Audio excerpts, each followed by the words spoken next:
Um,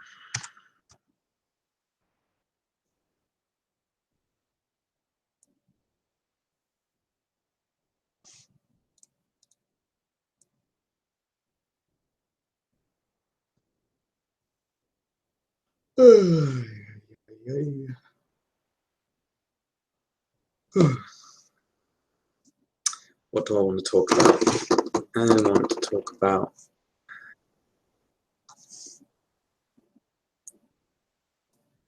hi everyone. 2 people.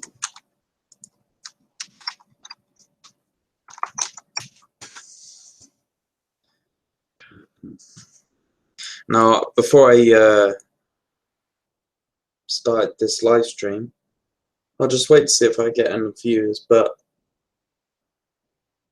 I was watching a video of a guy who used to watch my videos, and he's still searching for treatments, and he's doing a turpentine cleanse, and it's just reminds me of back when I was so desperate that I was willing to do anything.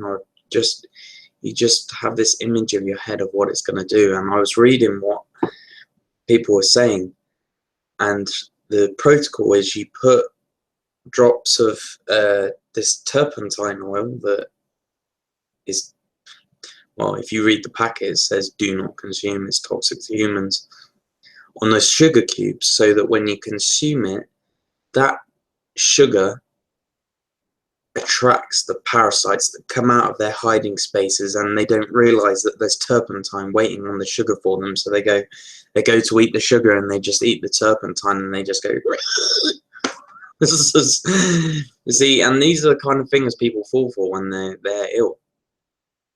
It's absolute, it's madness. Hindsight is a wonderful thing, I will say that.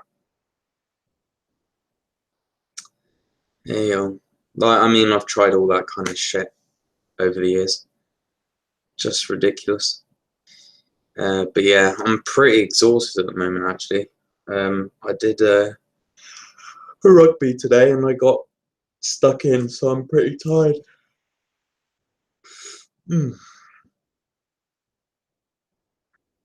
Hi, Esme.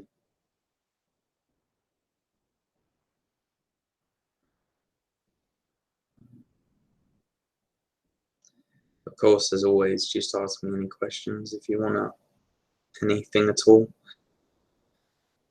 You're losing all hope. Why? What's wrong? What's gone on? Yeah, I am tired, actually. I didn't sleep well last night, and I've had an hour and a half of rugby today.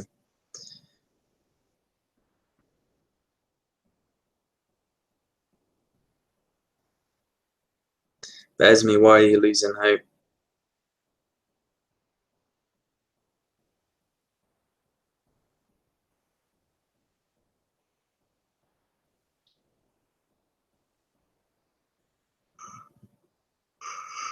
Yeah.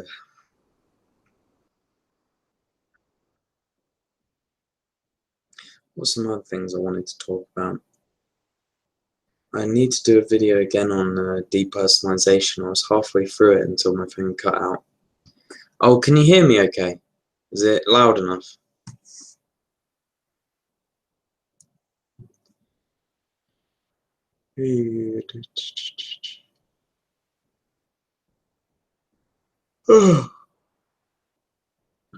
Controlling.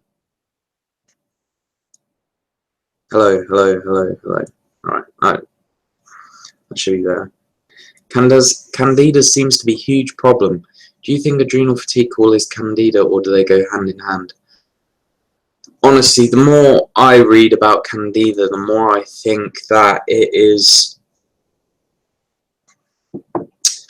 Everyone has Candida in their body. You need it to survive.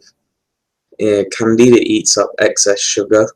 I think that when your body's burdened, anything can go wrong.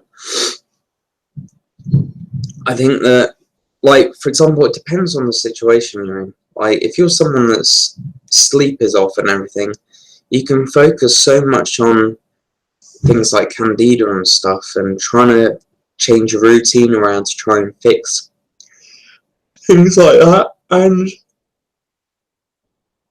really, it comes down to things like sleep. I just seem to be getting worse. I feel no one around me understands how serious this is, and I feel suicidal because of the pressure on myself to keep going. I can't stop boom busting. What do you mean, boom busting? Honestly, you have to accept that situation, that no one will understand it because they're not going through it themselves. But you say you feel like you're getting worse. I know that if you focus so much on people not understanding you and everything and your situation, it can make you feel worse. You know, stress really burns you. Like, it burns everyone. It's just even worse when you're chronically ill. Goddamn sinuses. I'm having a hard time eating a healthy vegan diet because I've mostly been bedbound lately. Do you ever do meal services? I used to order all my food to the house, but I never did meal services, but it's an idea. It's quite expensive though.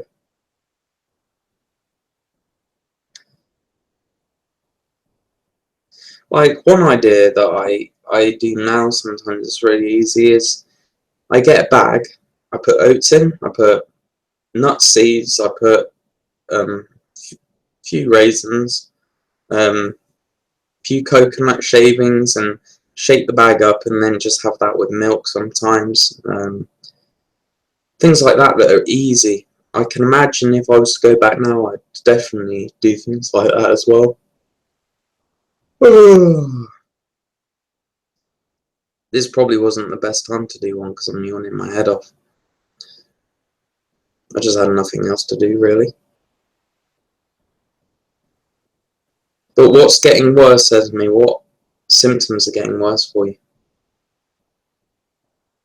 I know I can only stand how I feel. I just feel I have lots of amazing people who are offering me amazing opportunities, and the more I say no, the worse I feel. I don't know. What amazing opportunities? Like, how are you sleeping recently? You mean opportunities as in work, or if I remember correctly, you were possibly going to move country? New Zealand, was it? I can't remember.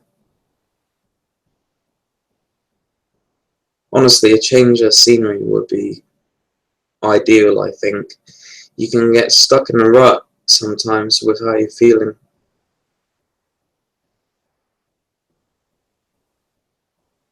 But again, I don't know you, I don't know your life, I don't know how you're feeling right now, so I wouldn't take my word for it, obviously.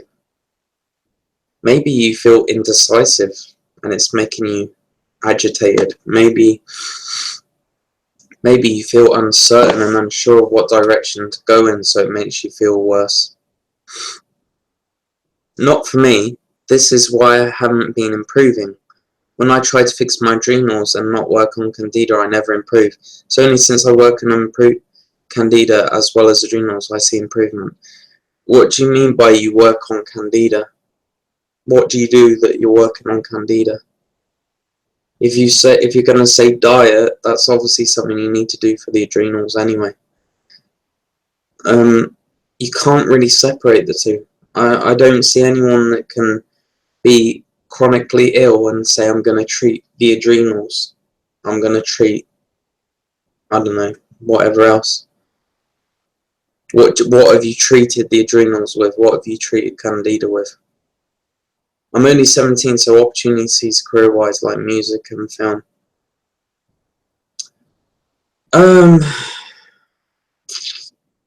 That's a difficult situation, Esme. I mean, obviously you have opportunities to do what you want to do, but you feel awful at the same time. I mean,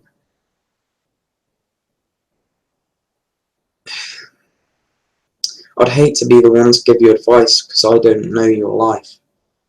But do you feel like you could pursue things like that, how you are now, and follow it through?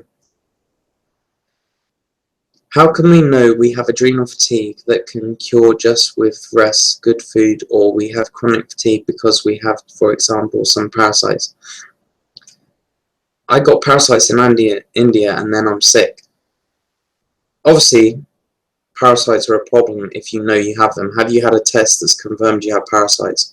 What examples of, what, like, do you look at your own stool and see, I don't know, parasites? How do you know for sure that you still have parasites to this day?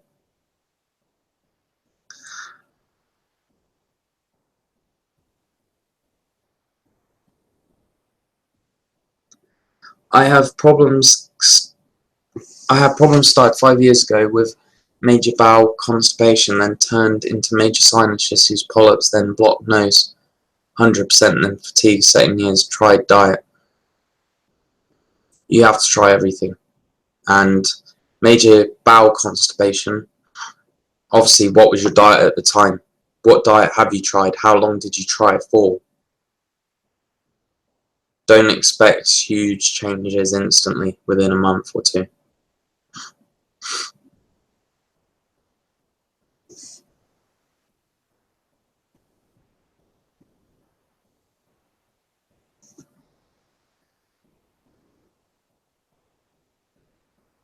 Yeah, Esme, I think in your situation, you're thinking so much about what you can't do, and you're getting aggravated, and you're not accepting the situation you're in, and you're just going, it seems like you're going round and round and round in your head of all these problems, and that will drive you crazy.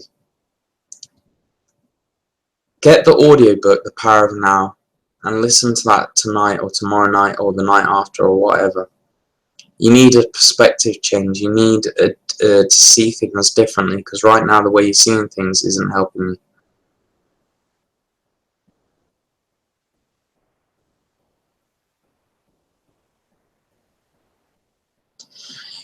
You say you take parasite killers, I guess, and you feel awful at the beginning, and suddenly so energy just killing them. That's when you have adrenal fatigue. Honestly, if you have parasites, you probably have adrenal fatigue. I wouldn't think so. I have this, I have that. Just focus on doing good things. So you suddenly have disappearing fatigue after you take a parasite killer. What parasite killer do you take?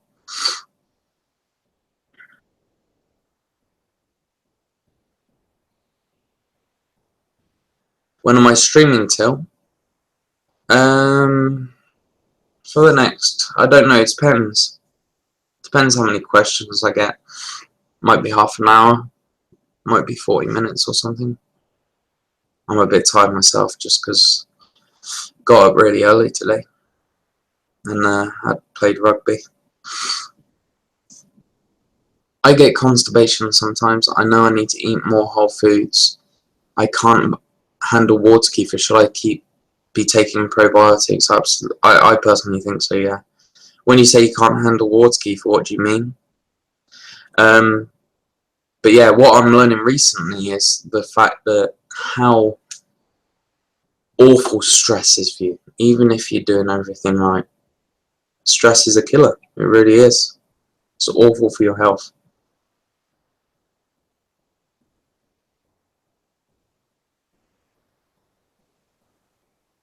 And now I'm negative, but still crazy symptoms. Probably you're dealing with the aftermath of having that happen to you, amongst other things. Like, what is your diet, Lally? Like, what time do you go to bed? How are you sleeping? Is your sleep dreadful? Random, but do you know anything to help scar tissue following surgery causing chronic pain and inflammation? I've never been in that situation, so I don't know.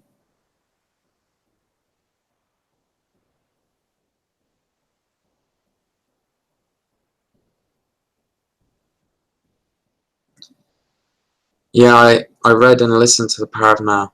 My anxiety is bad. I spent years in therapy, but I am too tired to explain. I feel like, Esme, you are going to have to get to a point where you make a choice. If you know that what you said, boom busting, what you were doing, where you were going out when you were fatigued and stuff, is causing you problems, you know you need to stop it.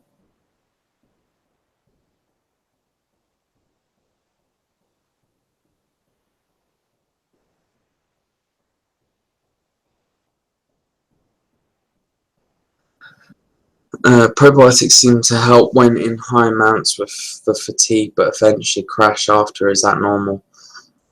What I will say is that when it comes to recovering, honestly, symptoms wax and wane. Sometimes they're worse than others, and sometimes you can attribute feeling worse to an individual thing, but you may be just on a path to recovery that isn't linear. It's really hard to say personally for myself. It's something you have to judge for yourself, but water kefir makes me super gassy and weird feeling. Honestly, when you first started taking probiotics, it's very normal to have a reaction to probiotics. That doesn't mean that you should just stop taking it. I had a fever for 3 days the first time I did probiotics. From my personal, what I believe was happening was that it was the probiotics that I had never had before was interacting with a gut that was used to a shit diet, not a great diet, antibiotic use in the past without ever having probiotics and stuff. So obviously there was a reaction. My diet is vegan, I meditate every day, I go to bed at 10, I changed all my life really. I don't eat junk food.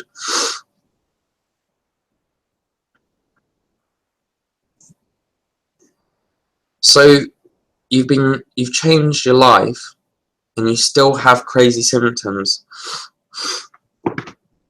My sinuses, unbelievable. Absolute nightmare, I don't know why. I choose to take a year out of school, but turns out school wasn't the only physical pressure. Yeah.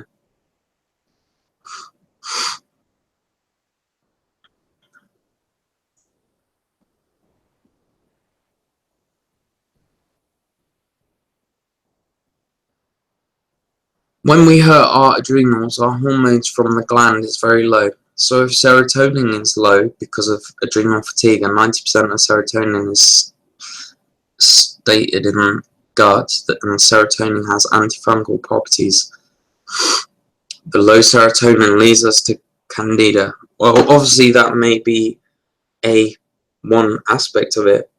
The body's interlinked, and I don't think there's any way you can get around that. That's what I mean. I asked you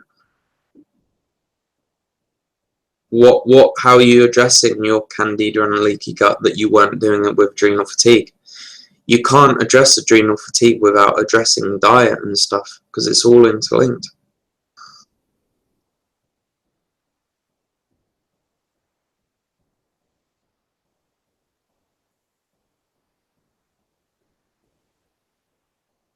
Probiotics are pretty much pointless. People need to be eating fermented vegetables and fermented drinks. I have milk kefir, water kefir, and fermented veg, lots of each. No excuses, start small. Yeah, you have to start small. And I always recommend things like water kefir over probiotics simply because of cost as well.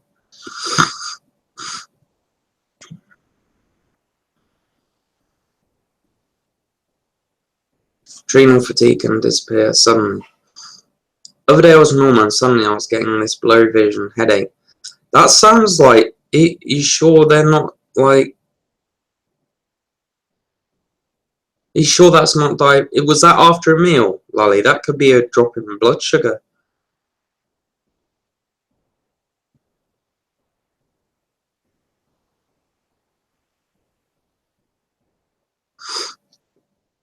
Hi Josh, give me a private message.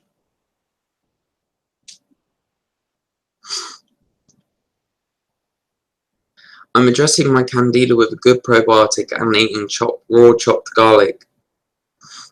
I'm also taking 5-HTP. See, those are all addressing the adrenals as well. You do everything. You can't just go, I'm going to treat the adrenals and just do adrenals only. You have, it's the thing I always say on my channel, you do everything. Don't forget the mental side, reduce stress and say no to things you don't want to do. Exactly. You have to put your foot down.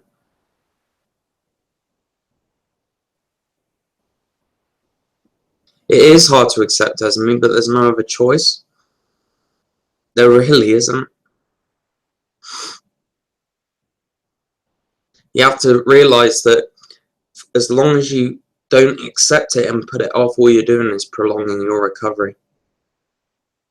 Yeah, Josh, on YouTube.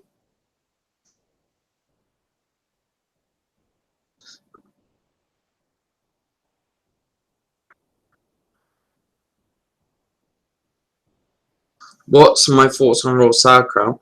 I think that it's nasty. Like, I can't stand the taste of the stuff. I've tried it a few times. I hated it. So I'd personally rather go with water kefir, but you never mentioned raw chopped garlic. I thought you felt supplements were crapshoot. No, I've never mentioned raw garlic, but I meant more so the probiotics. On my supplement videos, I say that don't accept a huge change just from a supplement. You have to address everything. You can't have a shit diet and just pop a supplement pill. But no, I have never mentioned raw garlic. I never personally did it myself, but yeah, I mean, garlic's healthy, so. How do I explain to friends that I can't leave the house though? I just find dealing with people I love so hard and it makes me give in and let us go see them. They're not taking you seriously, Esme, they're putting themselves first. If they want you just to come out without thinking about you, they're not really thinking what's best for you. You have to have a serious conversation with them, but I personally couldn't be asked. I was just like, okay, I just dwindled the relationships away. I didn't really care. I knew that the only one that really cared about getting well was myself. About after 1 hour meal, yes, but sometimes appears like nothing connecting with food. So you think can be because of my adrenals, because I had parasites, now I don't, if maybe they are still there, and that's my... You need to get this parasites out of your head. If you've had a test that says you no longer have them, stop thinking about parasites. You can really focus on things so much that it's almost like you bring it to fruition just from thinking about it so much. Like, stop thinking about parasites. It may be to do with your meals. Maybe you need to change up your diet a bit. Maybe you're having huge crashes in blood sugar. If you're having energy one moment and then crashes the other, that's probably not adrenal fatigue. Like, is in with adrenal fatigue, obviously you get better stages, like at night you feel better, but that's to do with cortisol. But if it's during the day and you're just going like this after meals, it sounds like it's a blood sugar problem to me. But of course I can't know for 100% sure.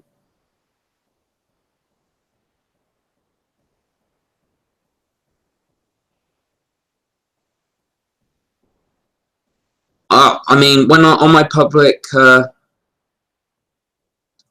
when I'm on my, no, what am I saying? When I was talking about supplements in my videos, I came from a past where I used to order supplements, take them and wait for results. I tell people that's never going to cure your problem. What I tell people is that not to expect too much from supplements, take them if you want. A lot of the time they're a waste of money, but the ones that I do recommend are vitamin D, if you're not getting the sun as much as you should be getting, obviously, B12, and probiotic. They're the 3 ones I took consecutively. Well, most of the time. I did have a zinc supplement that I took now and again. For example, if I ever had an ulcer, I'd take a zinc supplement and the ulcer would be gone.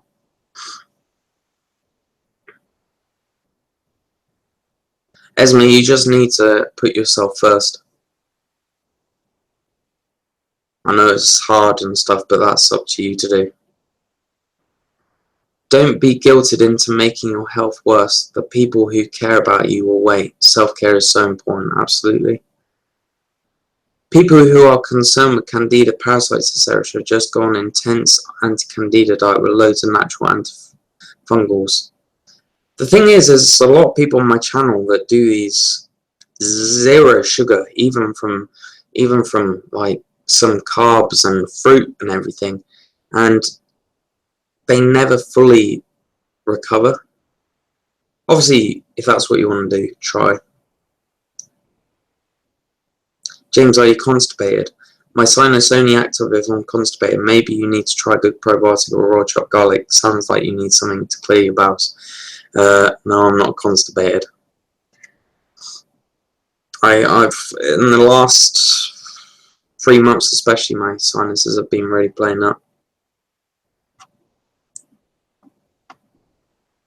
But no, I don't have constipation.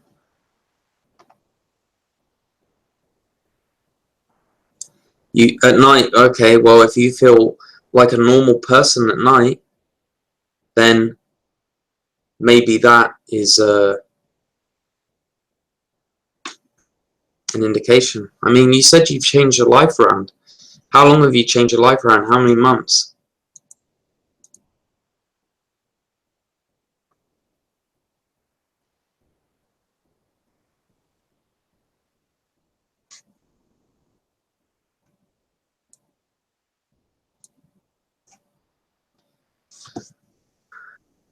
I see. I think you're worrying so much, Bali. I feel like, don't get me wrong, like from reading your messages, it sounds like you're someone that's constantly worrying, and always, if you feel a certain feeling that's bad or something, you overanalyze it. You're like, do I have parasites? Is this because of this? Is this because of that?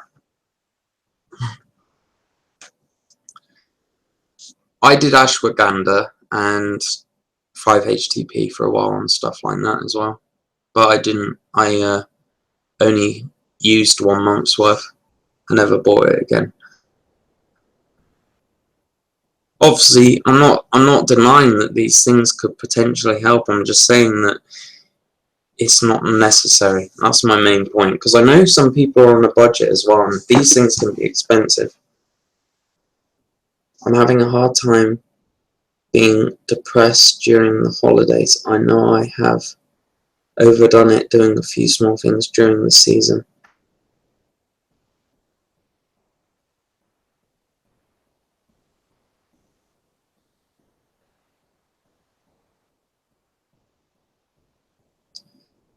What have I eaten? Today I didn't eat breakfast. I just drank water. And then when I came home at about 12, I had stewed apples with cinnamon and a bit of maple syrup, and then I had oats to that with berries, and then have coconut shavings on that. Then for a snack I had a few satsumas and a banana, and then for dinner I had like a bean dish that I make. There's loads of beans, and with this like rice bread. I just had it like beans on toast. My own beans though, no sugar.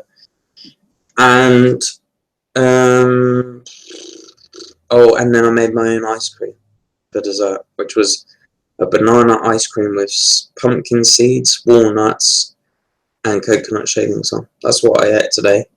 Yesterday I had a massive portion of Brussels sprouts, broccoli, peas, sweet corn with mashed potato, and the beans again that I make.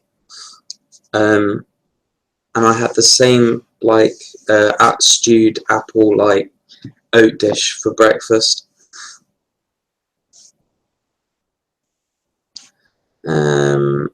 What else did I have? I also sometimes, I think 3 days ago, I had avocado on toast for breakfast, and then I had like a smoothie for lunch.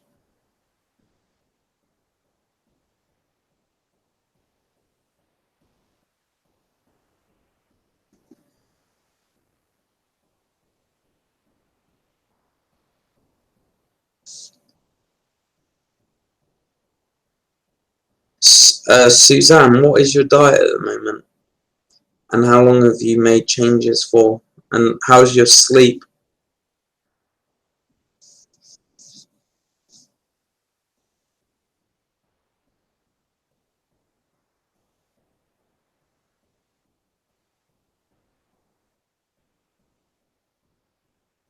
When do you have protein?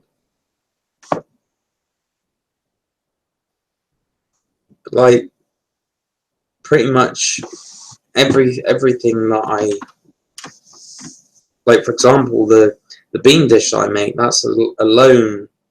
So a tin of black beans was like 22 grams of protein at least, and then I have another tin of beans with that.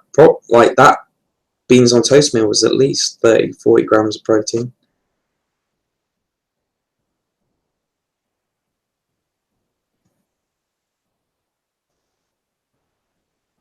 Like my average intake protein is probably 70 grams or something like that. Especially because I'm not doing any kind of workouts right now other than walking and some running. Lally, you said 2 months. I will say, if you've made all those changes, that 2 months is still quite a short amount of time. You said that you've broke up with a relationship, and that is incredibly stressful. And you can have the best diet in the world, but if you've just had a breakup, you're gonna feel bad, and your body just doesn't. You just don't feel good when you're in that situation. I can imagine how much stress you're going through. Also, you're stressing over money. You've had a breakup. It's no wonder that you're in the space you're in. See, so I mean, it would be. I think sometimes we think that something in our life is the main cause for you that say you think it's parasites, but really you've had a lot of stress. You say that you can't sleep that much. For 3 years with parasites, I was sleeping 4 or 5 hours a day. You've got chronic sleep issues that you have to catch up on. I'm doing also Joe Dispenza meditations that are powerful. Alright, okay. But I tell you, you will feel a different person when you sleep the night through.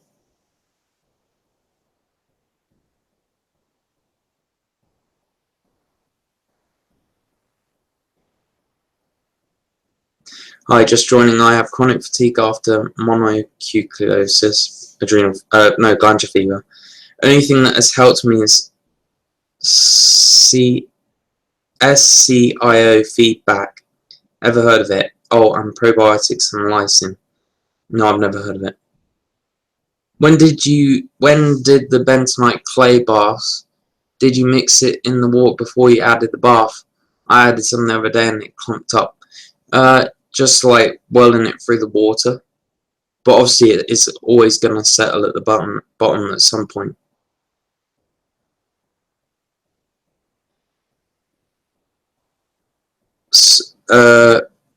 Susan, what happens if I don't get enough protein?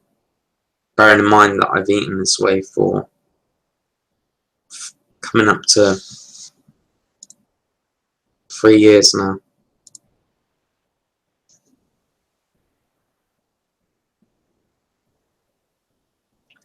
I know I had adrenal fatigue. What I don't know if my symptoms are from adrenal fatigue or parasite. Oh, my relationship gave freedom. We are very good friends. I was worst. Alright. when I was with him all those 3 years, because I wasn't fall in love. I wanted to fall in love because he was such a nice guy. But trust me, that gave me so much freedom to choose in my life finally. Okay, then that's a good thing.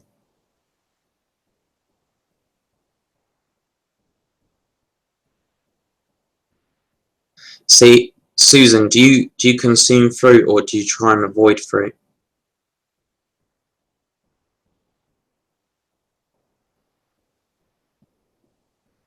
I recovered on a diet that was less in protein than what I eat now.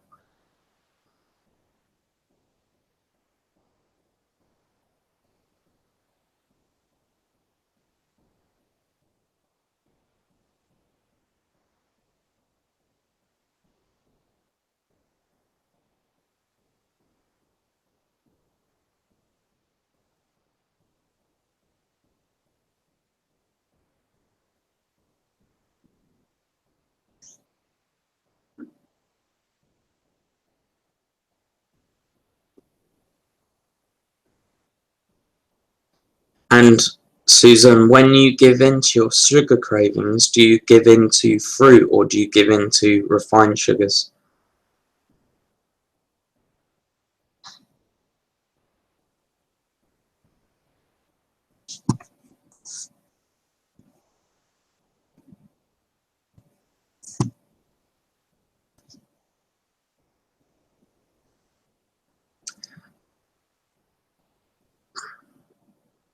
No, I understand that. It's just, this is quite a common theme with people that message me. They go on these Candida diets where they give up all sugars, even fruit, but eventually they just constantly go back to, when they do end up on fruit, sugar, it's always the bad stuff. It's always the refined stuff, and fruit is something that I'm not sure if you answered this. Did you used to have crashes where your symptoms were significantly worse? Absolutely. It's all part of chronic illness, you know. You're finding what you can and can't do. Everything's having a much bigger impact than it really should have if you were a healthy person.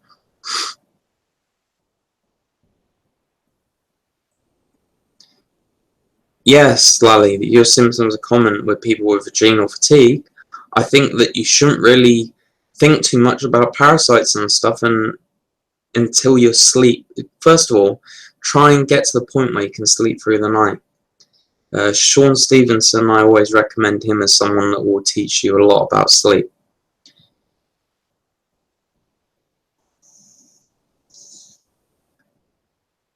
I give in to refined sugar when the cravings hit. I know I shouldn't, but I do eat sweet potatoes and carbs during meals.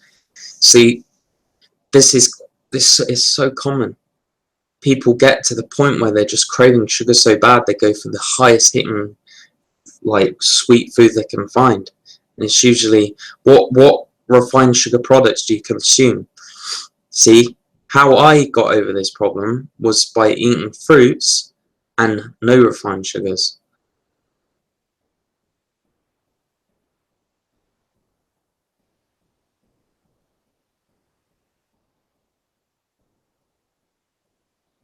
Because fruit is nowhere near, it's nothing, it's not similar to refined sugars at all. You have the vitamins, the minerals, the fiber that slow down the processing of sugar in the body, everything.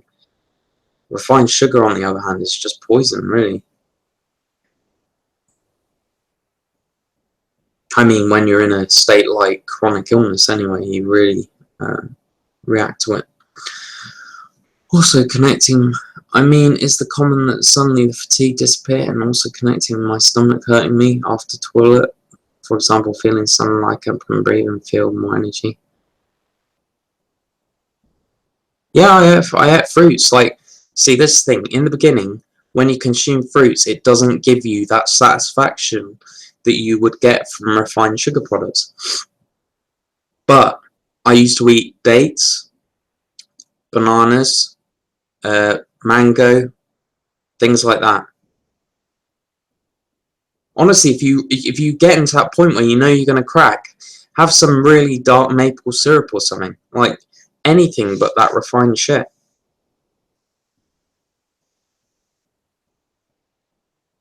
You know, don't punish yourself for giving in to sweet cravings, because, like, everyone gets them at some point. If you're on a diet that is literally no sugars, you will get cravings. People say, oh, you don't get cravings in the end for anything sweet. But it's not true. Like, I can go, like, if I give myself access to fruits and stuff, and to, like, for example, the ice cream I made earlier, yeah, frozen bananas, with just a tiny bit of milk, not cow's milk, and blend it up, and it's the consistency of ice cream, and it's sweet, but there's no sugar in it.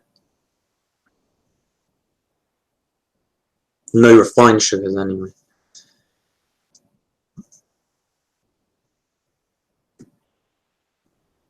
The demonization of sugar as a whole, and putting everything together, including white refined sugars and fruits, is just, I feel like it's very misguided. I read if I eat fruits, it has to be with a protein, so I have natural peanut butter and apple slices when I buy decent apples. Well, that's not a bad thing either, but where do you read that from? It has to be with proteins. Is that to slow down the sugar?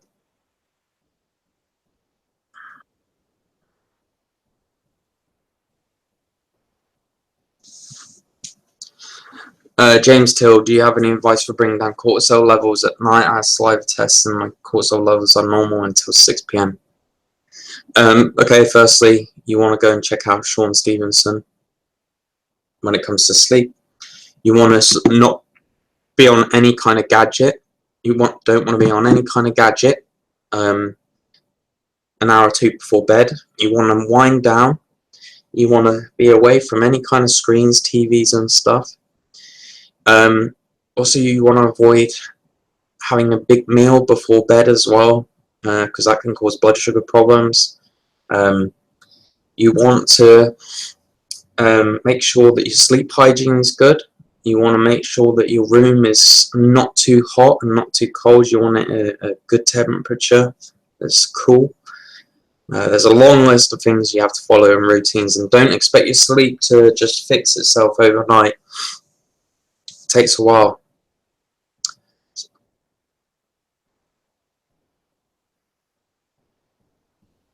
I got prescribed Zopiclone when I had insomnia.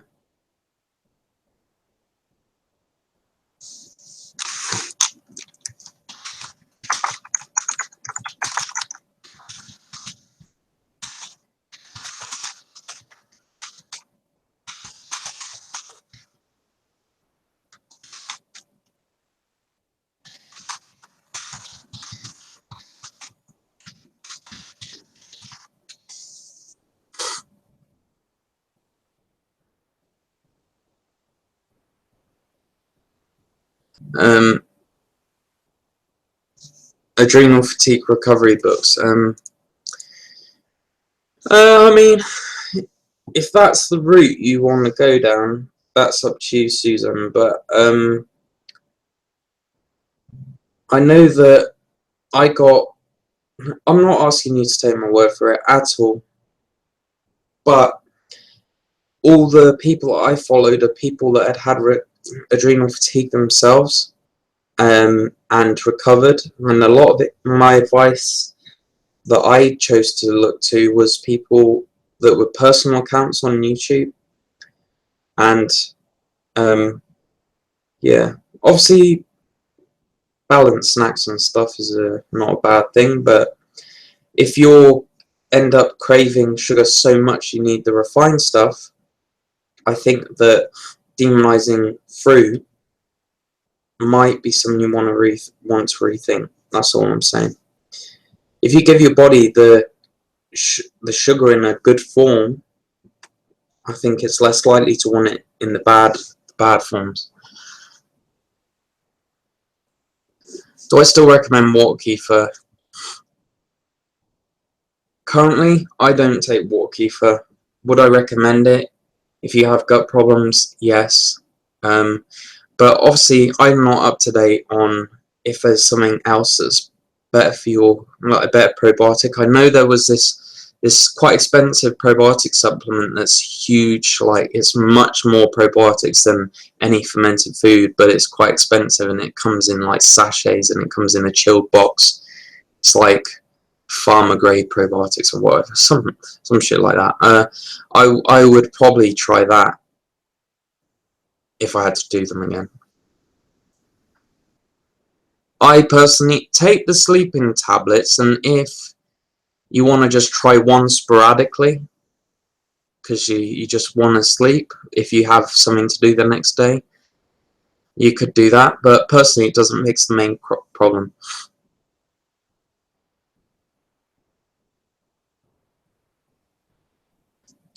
You eat nat ice cream. It doesn't have dairy. No dairy. It's just literally bananas frozen, chopped up with a tiny bit of like almond milk just to get the blender going. I definitely don't recommend dairy.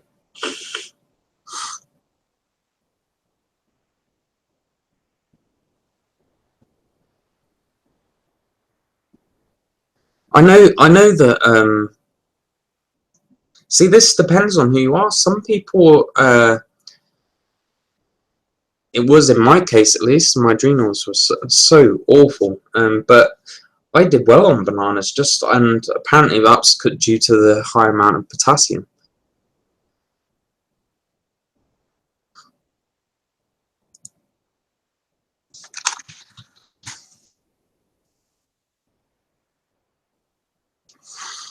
But high sugar, what non-high sugar fruits can you have? Well, bananas, before they get too ripe, contain less sugar, don't they? They're more starchy. I'm trying to think what else is what other fruits you could have.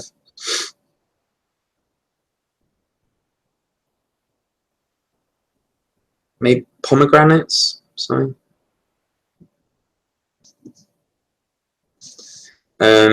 What else?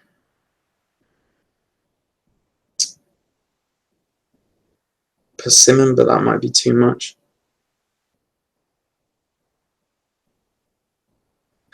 I can't get over how many bananas you eat. Adrenal for book. Which author is that, Susan? Because I've read other adrenal fatigue books that recommend bananas.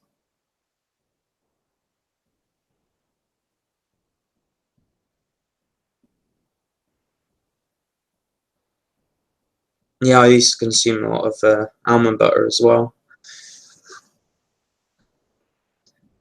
And this is what I mean. Like some personal accounts of adrenal fatigue on YouTube, I'd watch them, and they'd be consuming bananas every day.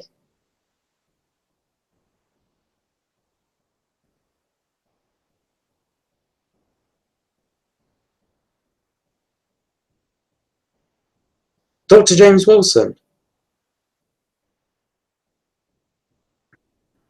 See you, Josh.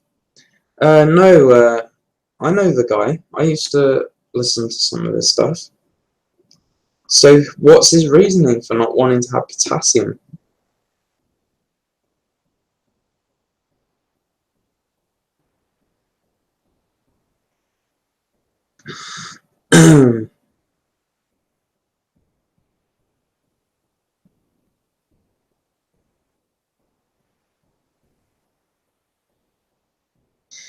Suzanne, you know when you consume these products, what happens? Like, what symptoms do you get?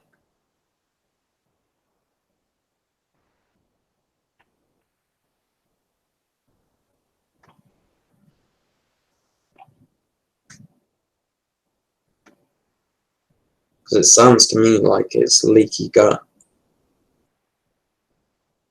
When you're at that point where you react with so many things, I don't know if it's necessarily Candida. I think it might actually just be leaky gut.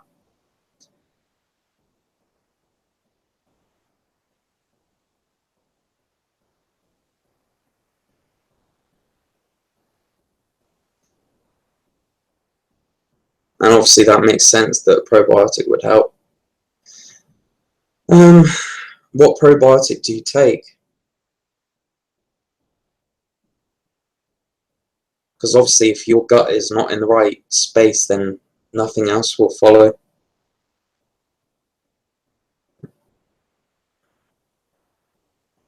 Yeah.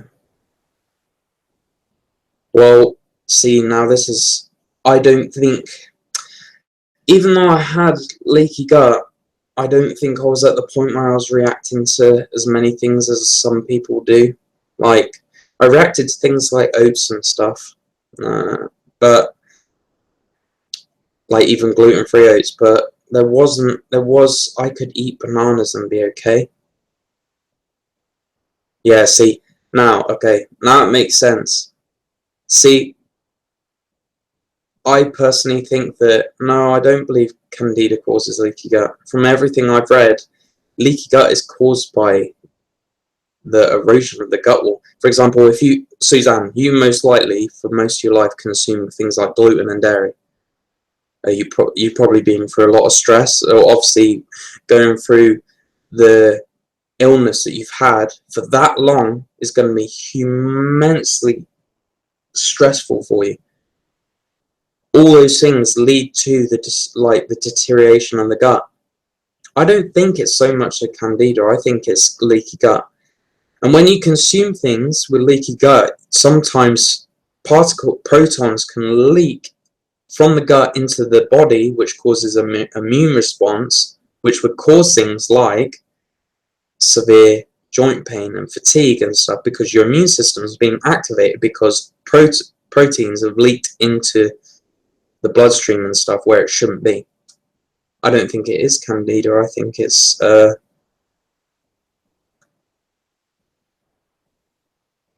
yeah, okay.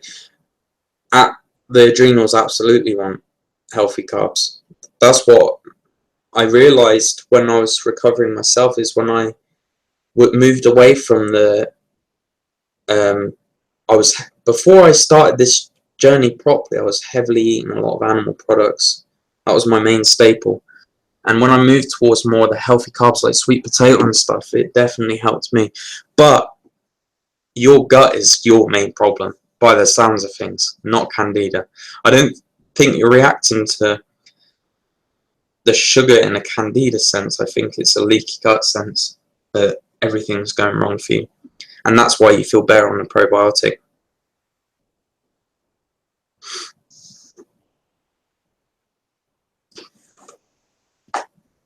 As me,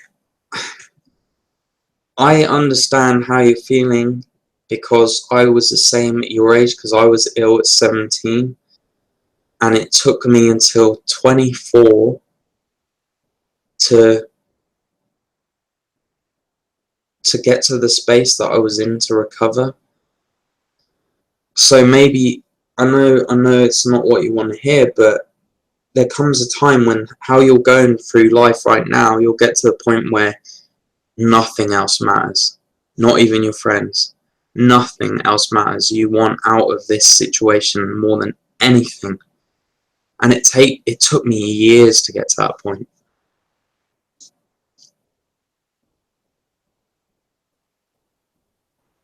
Did I have a lot of anger towards my family while you were ill? Oh, um,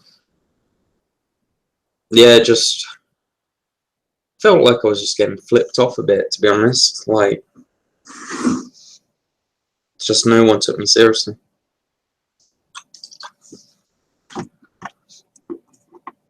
Everyone just thought I was a hermit with depression, and I just was a weirdo. I was, not my family and stuff, but they were just like, just thought I was depressed, and they just left me to it. And then when I recovered, I was just like going to events, huge amounts of exercise, felt energized, felt great. And it was just like, it's only then they believed me.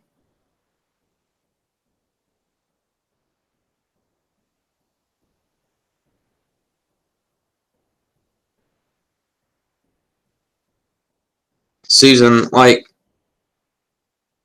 I don't agree with everything he says, but you could look at people like Eric Berg and Dr. Josh Axe and stuff, and although I don't agree with everything they say, they do have a lot of good points, and the leaky gut thing is the source of so many problems. You might want to go and have a look at their videos on it. I'm just saying that it's when you fix the gut lining, you won't react the way you do now to food.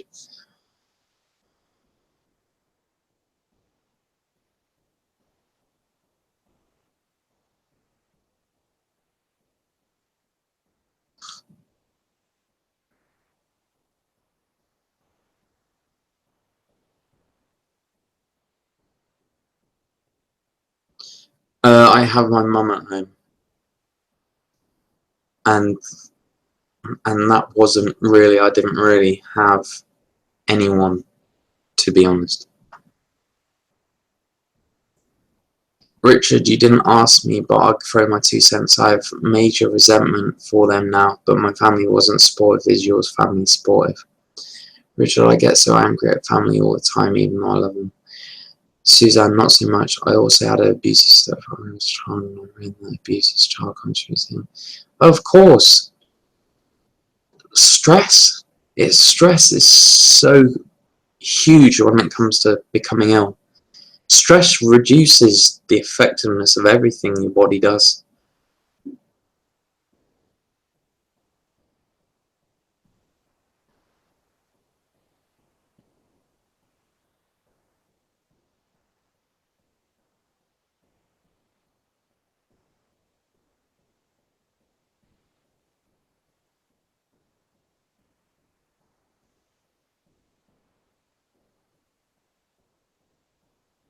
You don't know. Leaky gut, yeah. Well, okay, here's my opinion on leaky gut. You get into you remove all the problematic foods that are causing you problems. You add in probiotics. You fix your sleep routine. You unwind. You get away from technology as much as possible. You calm your nervous system down. You meditate. You stay consistent. You change everything. And in time, your gut will heal when it's not being thrown problematic foods. So, in your situation, you're saying to me that you can't consume for certain foods, and I believe you can't consume those foods because you know your body. But I'm saying is that, okay, your body can only tolerate those certain foods at the moment. When your gut starts to heal, you will be able to tolerate more. And I think I had leaky gut, but I didn't have it to that extreme. And I think you need to, I have people on my WhatsApp, for example, that are in the position that you're in, where they react to absolutely everything. And I think it would be better if you found someone that had recovered from your situation of severe leaky gut rather than listen to me. Because I've recovered my insomnia, adrenal fatigue, fibromyalgia pains and everything, but my leaky gut was not that bad when it was compared to, for example, you're reacting to most things. My mother was an aggressive narcissist, no wonder I got adrenal fatigue. Absolutely. Did you do guided meditation every day? No.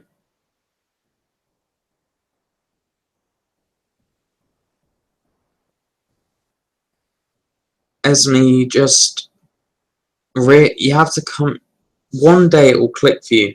You have to realize that all your stressing, how is it helping you to recover? By crying constantly, how is it helping you change your situation? How are all these things affecting you? Are they hindering your recovery, or are they making you feel better, or are they just doing nothing? You get to a point where you go, I want recovery more than anything in the world. I need to focus 100% on that, and anything that's not going to benefit me in recovery, I'll try and avoid.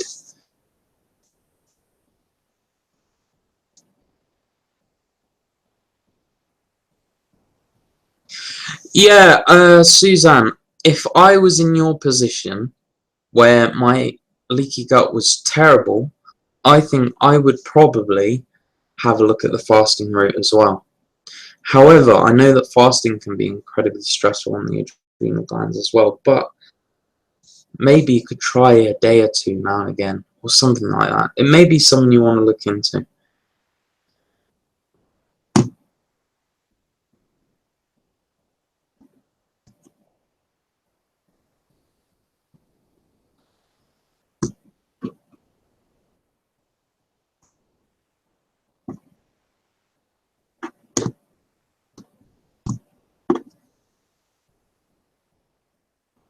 And I will say, as me, it's like me recently, I've gone through a lot of stress in the last few months.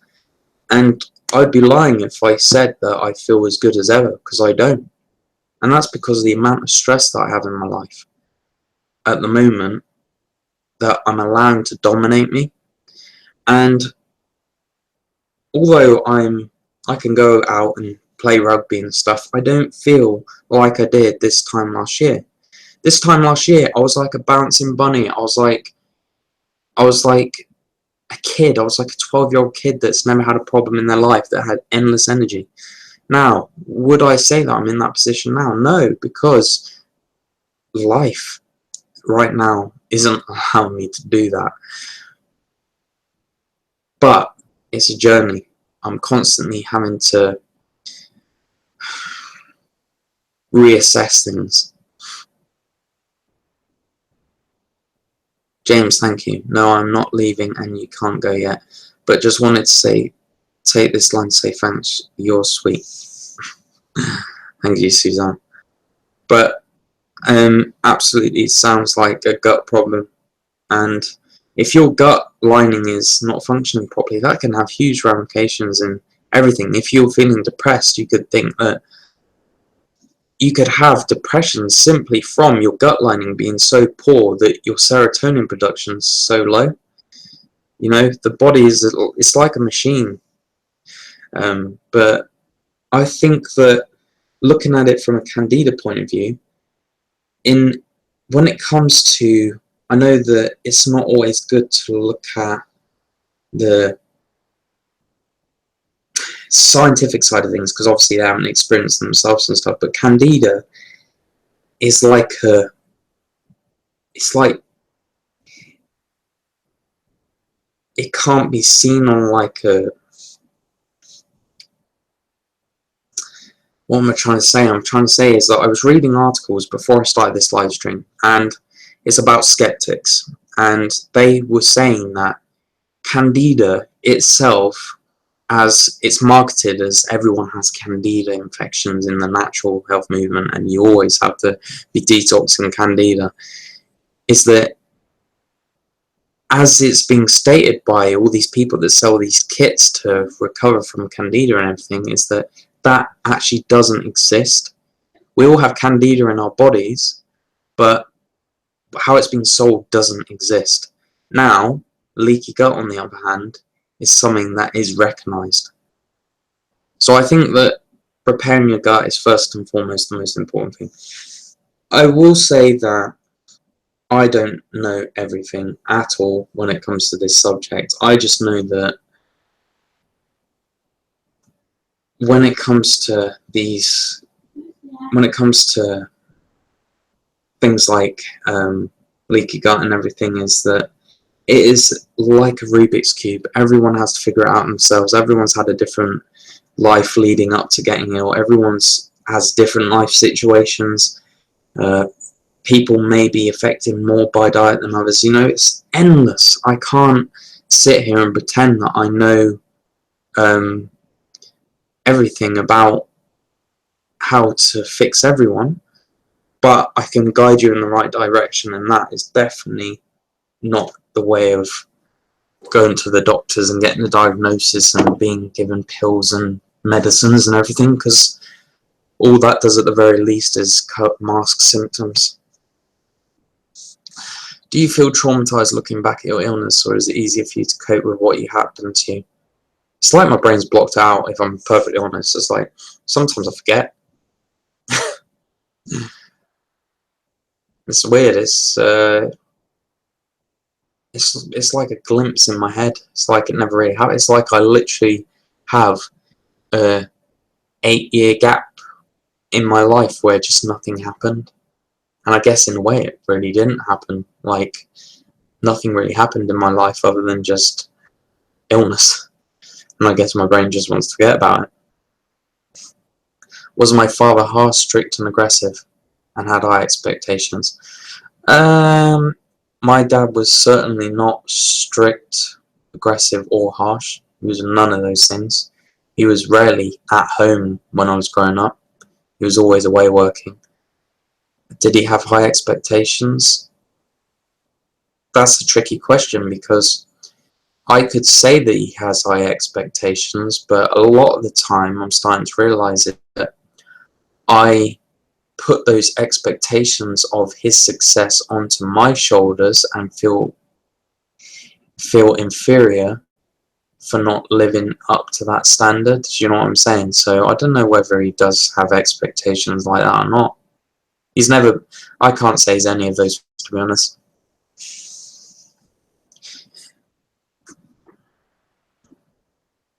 But I definitely, this is something I'm really starting to tackle now, is all these things that I have going on in my head about my life now. Yeah, I won't go into that now, actually. But yeah, I definitely, what I will say is that the period after my recovery, I was in a space where I felt like Buddha, like everything was great. Everything was great, and I saw the best in everything and everything else, and it's like I've kind of dwindled away from that, and I've had a lot of things thrown at me recently, and I don't know, I'm just trying to find new coping mechanisms, because my one coping mechanism that I had was exercise, and I had a mini car crash in March that messed up my shoulder, and still I've not been able to get back to working out properly. Now, I found myself moaning about this rather than actually doing something actively about it. I've been to physios and stuff, but for example, I could be doing just leg workouts, but I've chose not to, because it is that poisonous part of me that wants to do all or nothing, and that's what got me in the state I was in with illness. You know, yeah. There's a lot of things I'm thinking of at the moment. I was thinking about starting videos about this, more of a psychological aspect, because that's something I'm dealing with right now, rather than the health side, but I'm not sure. Do you have financial security? Me, as a person on my own, do I have financial security? No. I rely on my parents, and that is, I feel like that is something that always is in the back of my head. Like, I feel like, if I'm honest, I feel like a failure. In society's view of things, I feel like a failure, because I am not in a job yet, and I'm confused about what to do and what direction to go in with my life and everything. And I was in that space where a year and a half ago, I was like, right, I have to do something. I picked a random course, and I realised, you know what, I've stuck it out, but I felt like I've just wasted 2 years in a sense. And I don't want to make the same mistake again. So I've got this whole problem going on in my head that I'm trying to sort out at the moment. Other than sinuses, do you feel there is room for improving? Are you 100% best health? At the moment, like, I can, especially in the last 3-4 weeks, I've had a lot of stress, and it started to ruin my sleep a bit. I've started to not feel as good, but obviously I'm never anywhere near what I was. Yeah, for example, we did rugby for an hour and a half today. I was fine. I could keep going. I was going more than the 18-19-year-olds, but I don't feel as good as I did this time last year, where I felt like a bouncing bunny. I felt like my energy was untapped, endless. You know what I mean? So improvements, I think my improvements need to be made in my life. I need to get a direction in life so I feel settled. I need to become more independent. I need to manage the stress that I've been handling recently better. And these things clog up my mind, and I've not meditated. If I'm being honest, I haven't meditated in months and months, and I know it's beneficial for me. So it's just I just need to get a new routine for this new set of problems that I have, you know.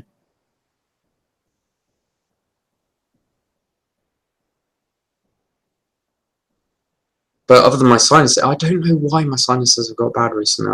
I don't understand why. A guy came to clean the carpets in my room, and he said there's condensation all around the sides of the room. Which condensation obviously could have a bit of mold in. Maybe it's that. I don't know.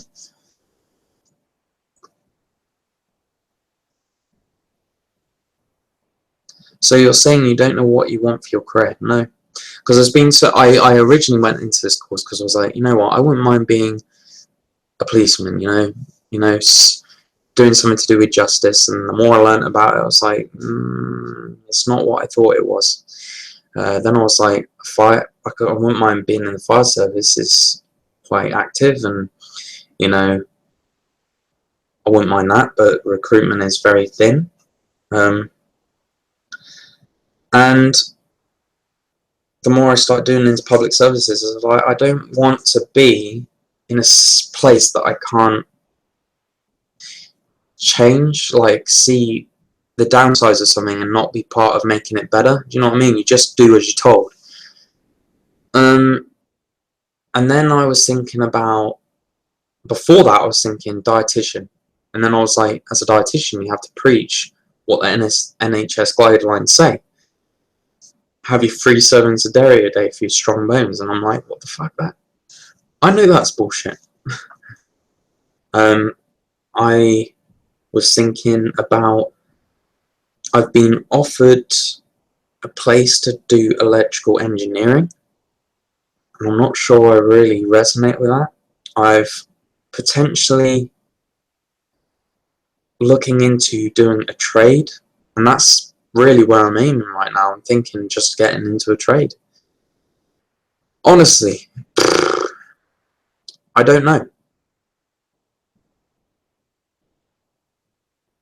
And what I did decide is that I'm not going to uni, because I'm not getting debt for something I don't really want to do. And I feel like I'm approaching 30, I'm 27, and I've never had a job because of my illness. It's like, I just feel like,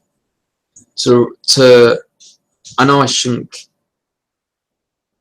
care what other people think, but I feel like it always does a little bit in the back of my head. Like, I feel like I'm,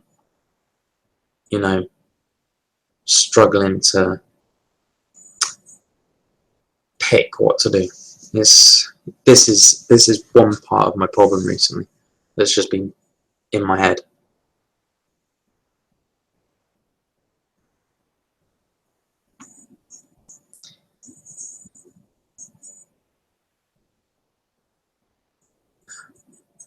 Why not become a private health coach for people struggling with CFS? This doesn't have to be full-time, but could have potential to grow into something that's full-time. Yeah, I mean, I do that, and I remember, okay, so one of my first people I did a session with, one sec. Anyway, one of the people I first did my sessions with, he had been through chronic health problems and stuff, and it got to the point where the doctors removed half of his colon, and I was on Skype chat and I was like, I feel out of my depth, I have no idea what it's like to have your colon removed, half your colon removed. Shit! Do I really feel like I'm educated enough to deal with these people? But then on the reverse side is like, the doctors that were supposedly there to help him removed half his colon. I gave him my advice of what I feel was best for him in his situation, but I have this all or nothing attitude. If I can't fix someone, I don't feel good about accepting any kind of money. Do you know what I mean? Okay, that is one point that I have. I feel communication is one of my strong points, and I am definitely not afraid of speaking what I believe to be true.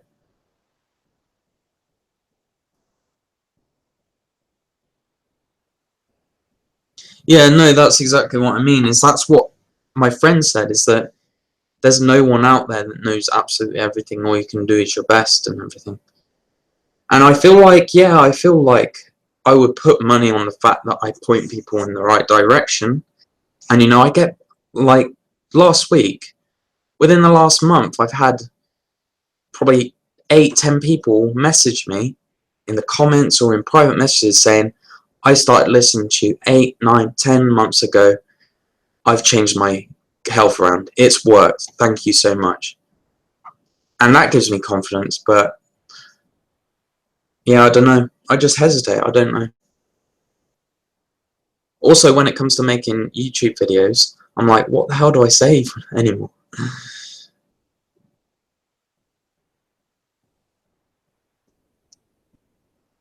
You know what? I find psychology incredibly interesting. I'm reading, you know what? I find psychoanalysis very interesting. I've been reading a book about neurosis and human growth, and I find it incredibly interesting.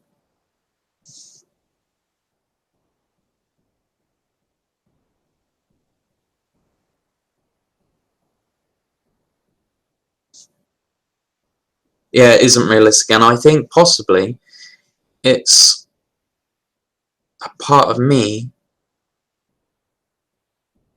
that's, I think it's part of me that's just has that as a mechanism to stop from starting. I don't know.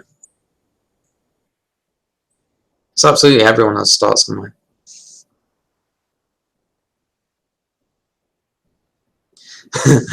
Do you think about moving to the USA? Having a British accent is almost an instant ticket to respectability.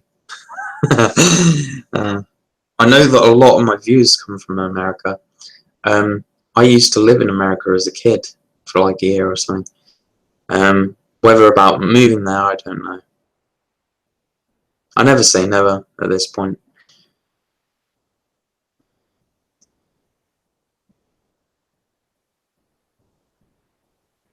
Yeah, I feel like definitely thinking out the box is something that is me, because I feel like when I look at society, I go, what is everyone doing? What is everyone doing? Everyone's depressed. Everyone's working shit they don't want to do. Doctors are not even helping people really get health. Everything seems like almost backwards. And then people work their whole lives, and then they get to retirement, and then they die. And it's like, I don't understand. The way we live just seems not right. And you know, all of you here, if we lived in a society that was where doctors treated health at the first symptom, or um, if you if doctors treated the, like, you know, when I went to the doctor when I was 13 with acne and he gave me antibiotics, if that doctor had said, oh, you want to look at your diet, I could never have been in this mess. You know. And I think, wow, imagine if I could help people avoid the mistake that I made. That to me is an ideal for a society. And it's only getting worse. That, you know, you see kids now chugging these monster drinks with 50 grams of sugar in, and not thinking diet has any role, staying up late playing computer games, and I don't know.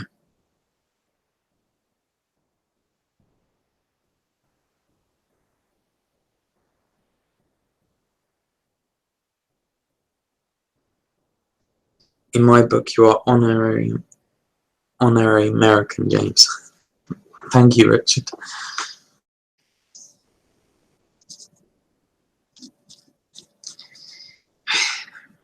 I don't know. These are the things that I definitely feel like it's... When I first started my YouTube channel and I was getting going after a year or so, I felt like I had a direction I was going at, and it was straightforward, and I just knew things, and I felt great. And now, because it's so varied, it's like I'm treading water.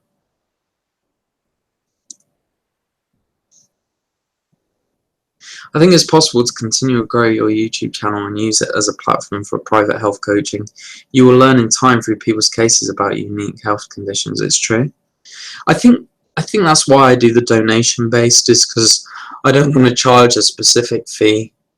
I'd rather accept a smaller amount of money and build my knowledge rather than just go, right, I want this amount of money, because I don't feel that I can do that on good conscience.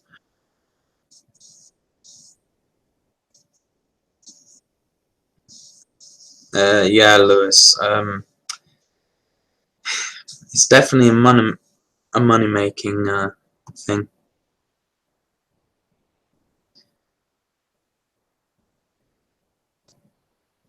Yeah, I on all the descriptions on my videos, I have make a donation here, and anything over £10, I will have a back and forth conversation with you on email, and if you would like, we can have a conversation.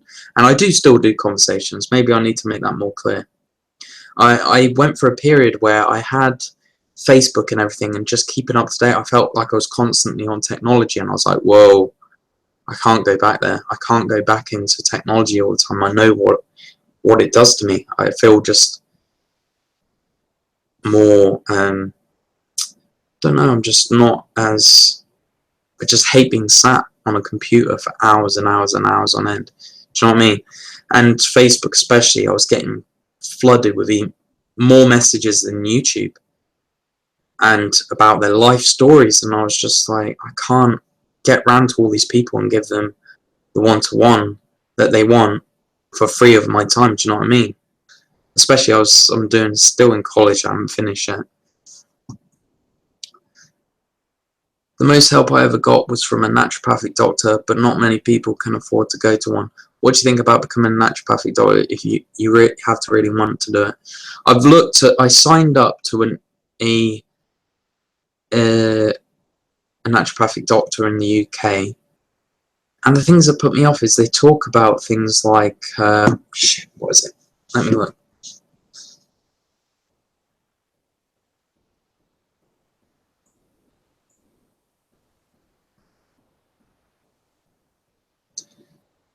What is that thing called, where that kind of medicine where they dilute something so diluted it's literally like water? Homeopathy. They teach you homeopathy and things, and I'm just thinking, I guess if it's part of the curriculum, I guess you could just go ahead and do it, but I don't know. But what about people with CFS need is someone in their corner that has recovered from CFS to give them confidence? Yeah. These people don't necessarily need cutting-edge, trendy protocols, but to be reminded weekly to get to bed on time and stay on. Yeah, no, absolutely. Yeah, last woman I spoke to was from Ireland, and I feel like, for me, when I was ill, when I first started speaking to a psychologist, it was more the fact that there was someone, like you just said, that was in my corner. But the thing is, I had to pay £100 an hour for the privilege. You know, it's ridiculous. So, I mean, personally, although the EFT she taught me was very good, I think the fact that I had someone to talk to and give me confidence was even more powerful.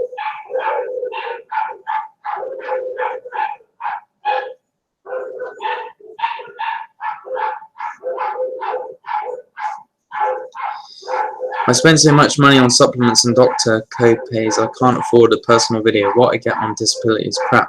So I'm glad I finally made it to a live chat. No problem, Susan. This one, like, like I have had videos where if someone's paid for a live chat or whatever, I've streamed it and everyone else can view it and get something from it. And I think that's good as well, because this is what I started out with my channel to be. It wasn't a money-making thing at all. It was, you know what, the amount of money I've wasted on alternative doctors, supplements, and all these different things, especially when most people are so ill they can't work. How are people expected to pay for the treatments to get well? It just didn't make any sense to me. So I was like, if I ever recover, I will make sure that I provide all my information to anyone that wants it for free. That's it. That's what I wanted to do with this channel.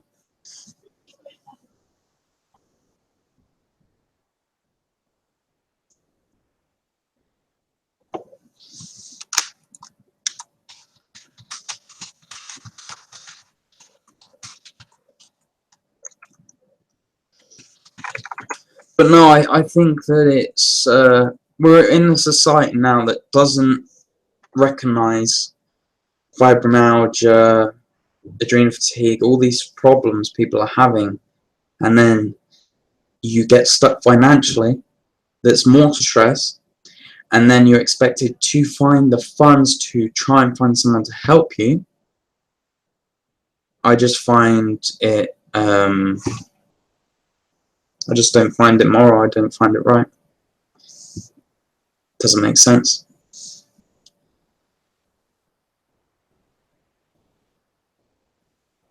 Well, okay, I'll say it here now.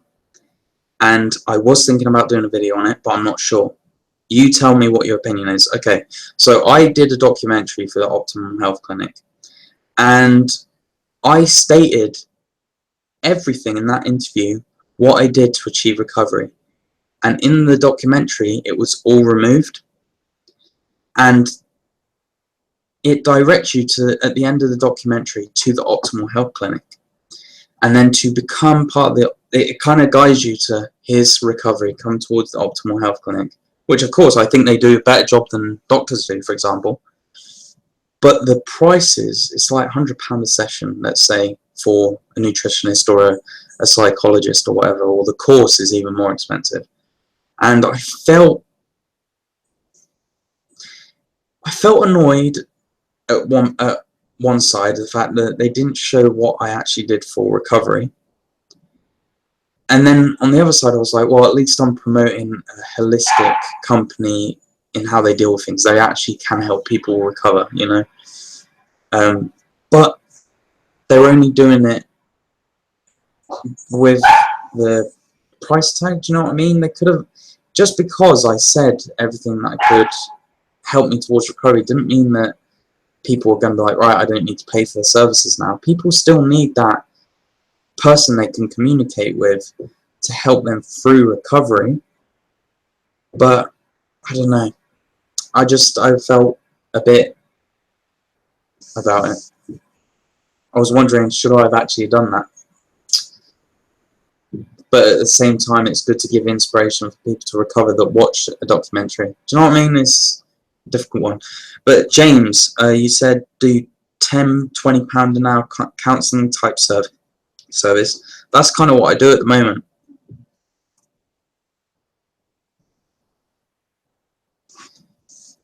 Can you make money blogging? I don't know anything about blogging, but if you blog about how you got better and take questions, always think about writing a book if I get well. Yeah. I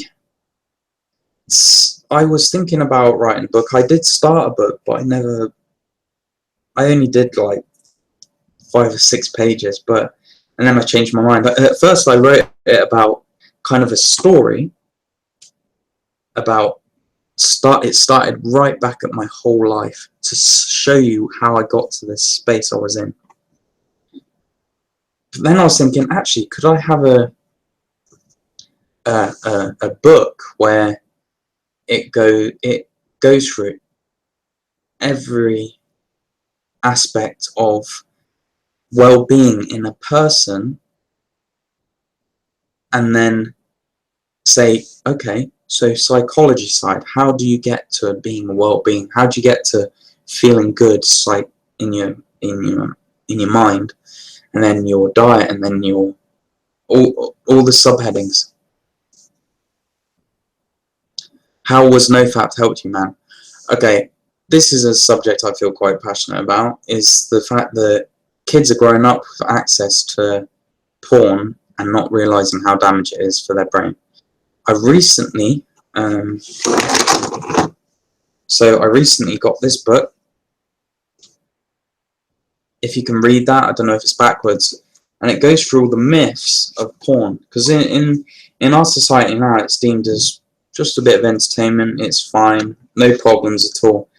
But what really is happening is it's damaging young people's brains, and I find that subject quite interesting. I think I might talk about that more on my channel. But the thing is it's still quite a taboo subject to put your face to. Do you know what I mean? But do I feel like NoFap helped me? Absolutely. I wasn't strict on the, as in no masturbation ever. Like it was still a once a week thing, once every 2 weeks. But the porn thing, absolutely.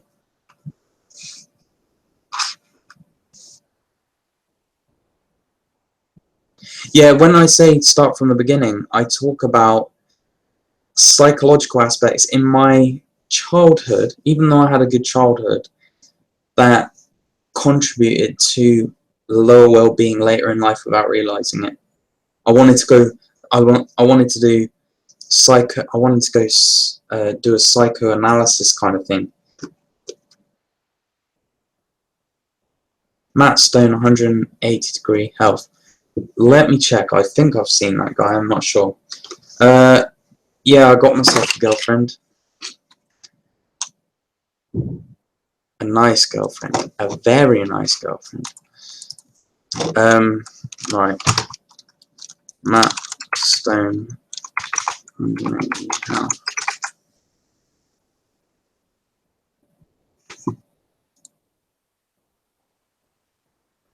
No, I don't know if I know that guy. No, I don't think I know him.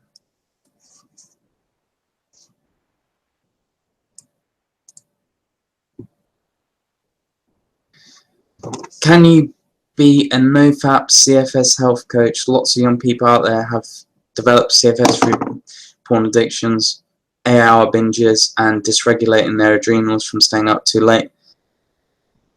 You know what? I don't think people realise how damaging it is yet. They do, so certain people do like this book, but people don't understand the effect it's having. And I think a lot of young people grow up ignorant because it's just seen as normal now. You know what? I would love to be a coach that helps someone avoid the mistakes I made. As simple as that. And I think for that to happen, I think I need to do more videos on different subjects to get the audiences that I want to talk to. No, Susan, I don't have a child.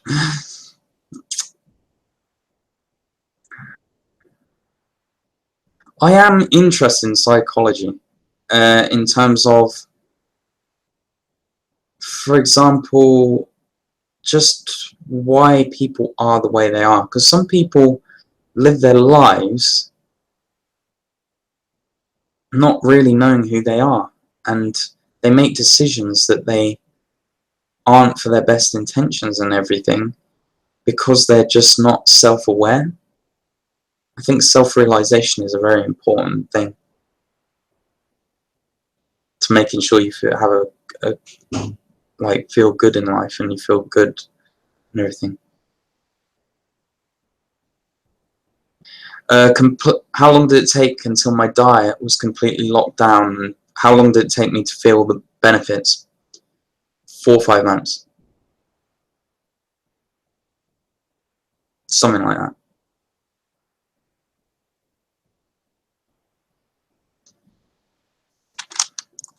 Yeah, I think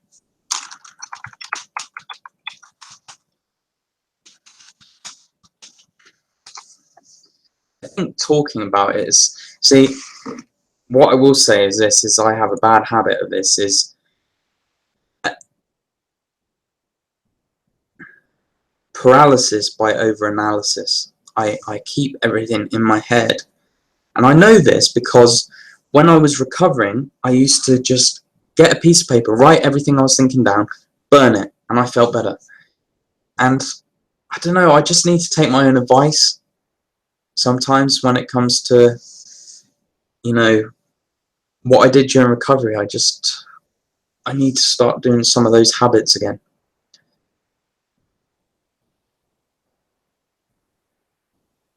Did you look really pale at a time, and what changed that? Was it diet? I will say that when I used to consume huge amounts of dairy, before I made my dietary changes to vegan and everything, I looked like cookie dough. I had very nasty skin. Well, not nasty, but it was like mottily pale skin with underlying red rash all under. But don't you agree that the big problem is that we need to draw the curtains back from the BS diagnosis the government call our illnesses, CFS, Maribel, and other BS names, if I didn't find out accidentally that my real illness is adrenal fatigue? Like, when it comes to, one thing I will say helped me when I was ill is that realizing that those diagnoses are just names. Take away those labels for a second and just sit in your body and go, how am I feeling? And I just went, I feel, at this point I didn't have any pain or anything. I was like, I feel really tired. I feel wired. I just feel restless. I feel joint pain and stuff like that, and just don't feel my age. I don't feel good. And that was what it was. I just went with how I was feeling, and I did what I felt like doing. You know, I started getting more involved into my body and how I felt, if that makes any sense. I'm having an early night tonight, that's for sure.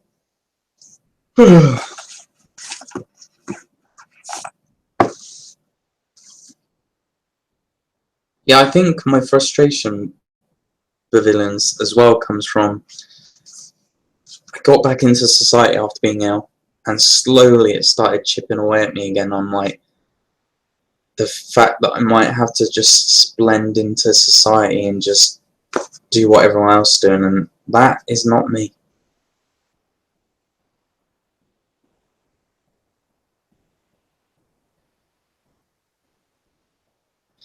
Well, Esme, do you live in England? Because there's an ice cream company that do dairy-free, sugar-free ice cream that tastes amazing, and it has no shit in it. It even has filtered water. It's made from cashew nuts, water, agave, and something else, and it's the best ice cream I've ever had. So if you're in England, get some of that and have it guilt-free. Zero sugar. It's zero refined sugars, none of that. The only thing it has is agave for sweetener.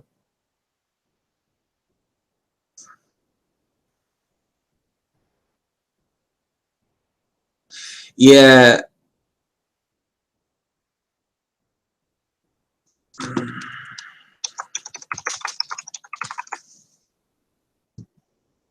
My favourite is the maple and pecan and hazelnut truffle. They're really nice.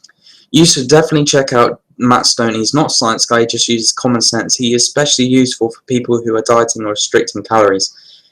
Is he what telling them that dieting is not the way and restricting calories is definitely not the way?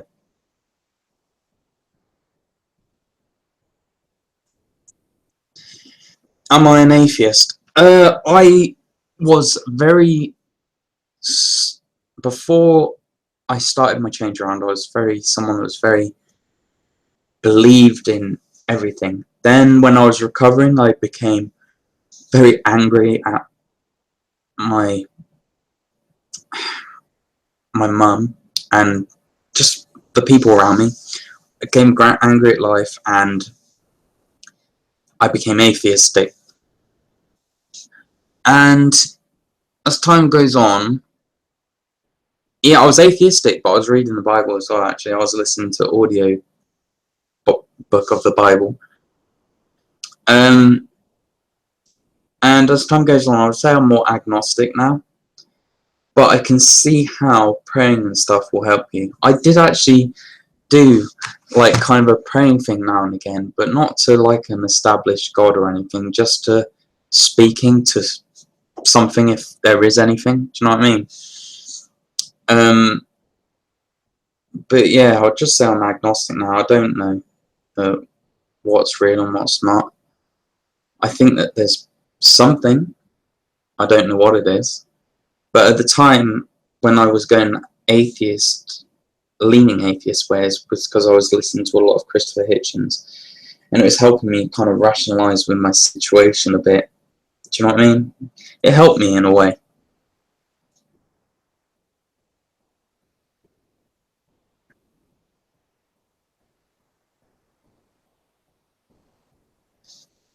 Yeah, James, you could message me. I think you were the one that wanted to message me anyway, right? And if we did a session, we could always talk about that or something.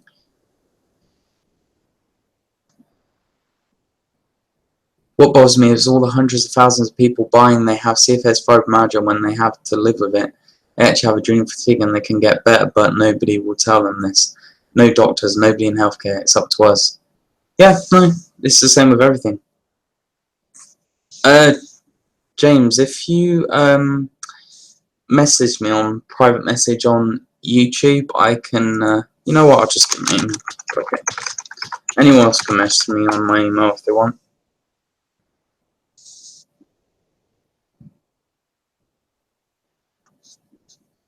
Yeah, I felt like, yeah. But then I started seeing what was happening to me as a test of my willpower, and I started looking at it as, do I have the willpower to get through this to the other side and make a success of my bad situation? And that gave me a lot of willpower to just drive forward. I was like, there's no ifs or buts now. I will recover. I will get to the end of this. I will succeed. And I just imagine myself just running up to the park and jumping on a bar and doing loads of pull-ups and just having endless energy. And that's what happened. That's what happened in the end. I visualized and just knew that it was going to happen. It got to that point where I knew I was recovering. I knew I was going to recover. But at the very beginning, yeah, it's like I definitely became, from being spiritual and everything, believing that stuff, and then when I was recovering, I was just like, I hate all of it. I hate absolutely all of it.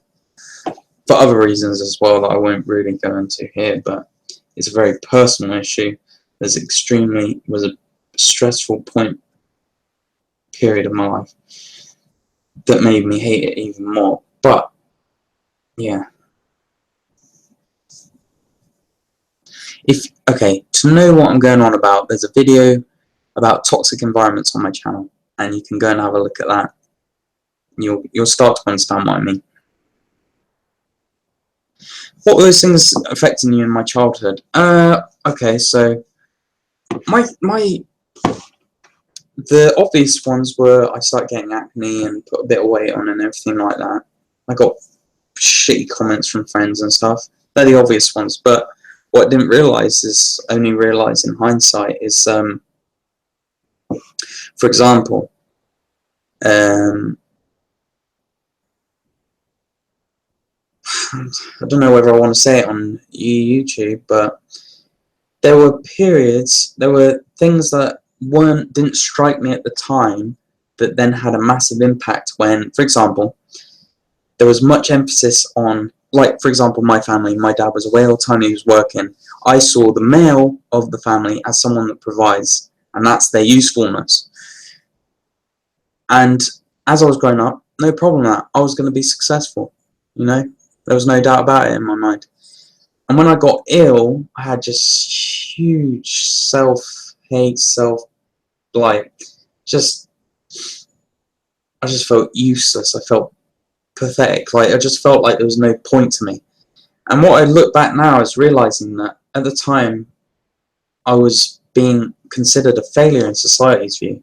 And my view of men was that of someone that provides a good wage. And that's their value. That's what you base a man off. That's how I grew up. Well, subtly, that was how I grew up thinking. And that actually had a massive impact on my self-worth without realizing it. There were little things like that, for example. Look up autonomic nervous system dysfunction. It seems like CFSME in this is this, and the reason it takes so long to recover is because nerve damage is the slowest to repair over time. I don't disagree with that. I think, for example, if Susan, for example, her mum gave her a lot of stress, and it was probably over a long period of time, stress is damaging to the nerves. And if you're coping with that for a long time and then you get ill and stuff, I think that you repair those nerves and it takes a long time. And that's why I tell people, for example, if you recover, try and avoid stress as much as possible, even though you're recovered, and avoid things like strenuous things like running and stuff, because those take their toll too. At least for another, whatever, you know. Just be careful in the beginning.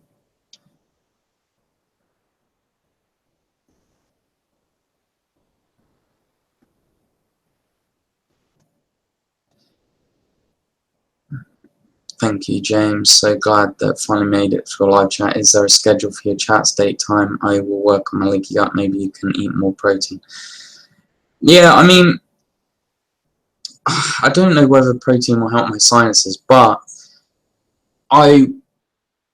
when I start working out again, it's definitely something I'll definitely focus more on it, if you know what I mean. But yeah, thanks, Susan, for all the questions and everything. Hope everything goes well with you.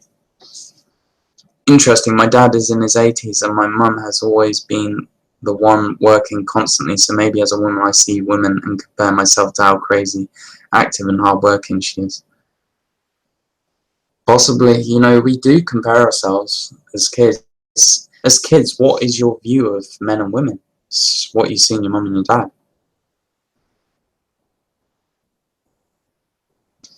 You know, and these things, you pick these things up as a kid. So, yeah.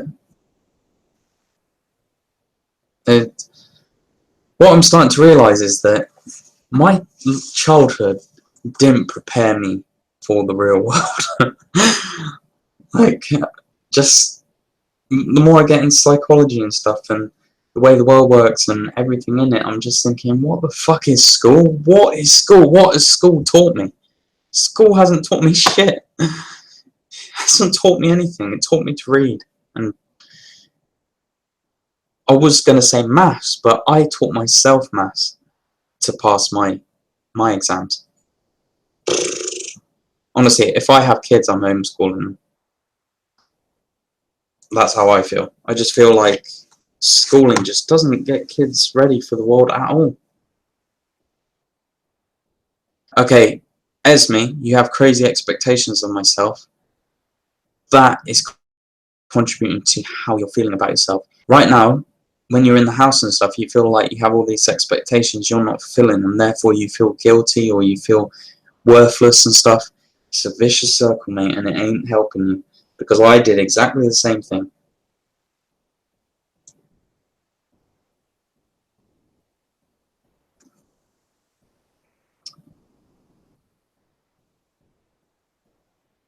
This book, you might find this interesting to read. You start to pick up traits or ideas and stuff that you have in your head that you don't know you're really having, if you get what I mean. Anyway, go and have a look at the reviews and stuff, and might be worth reading. But I'll go off this chat now. Hope you find it interesting or useful or whatever, blah blah blah. I wasn't the most energetic today, but I need a good night's sleep. So, I'll see you later, guys. Hope everything goes good for you and everything else. And I'll see you next stream. I might do one tomorrow.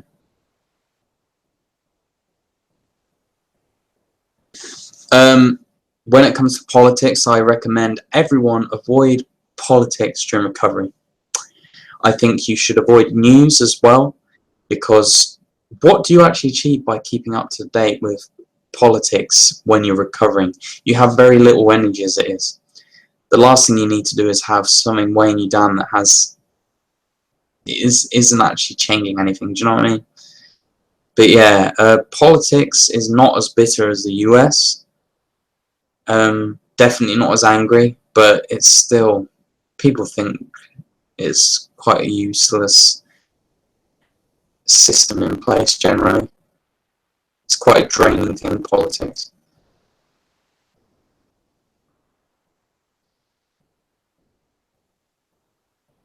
Esme, you are still really young. I wish I was in your position when I was 18.